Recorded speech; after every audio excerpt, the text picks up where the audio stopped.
un compatriota que está triunfando en Europa a ritmo de bachata. Se llama Danny Blair, tiene 30 años, es de Luque y bueno, lo conocimos un poco a través de las redes sociales, conversé con él a través de Facebook y bueno, voy a compartir algunos videos para que lo conozcan un poco más. Excelente. Esto ha sido todo por hoy. Hasta mañana y que Dios los bendiga. Chao.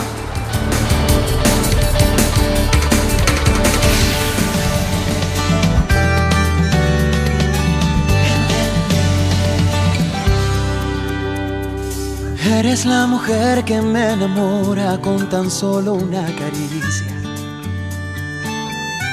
Danny Blair es un joven cantautor y productor luqueño que vive en Hamburgo, Alemania, hace 4 años.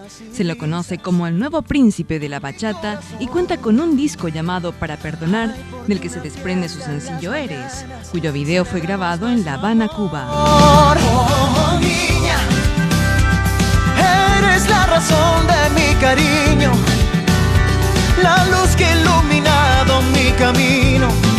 Danny es compositor de Universal Music desde el 2007 y también trabaja de forma independiente para varios sellos discográficos de Europa. En Hamburgo se dedica además a enseñar producción artística y composición.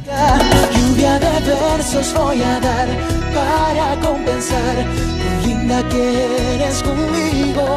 Lluvia de versos regalarte mi música, mi arte, pero no puedo enamorarme. En diciembre regresará al país para grabar un disco de música paraguaya y seguir formando a nuevos compositores. Pero no puedo enamorarme.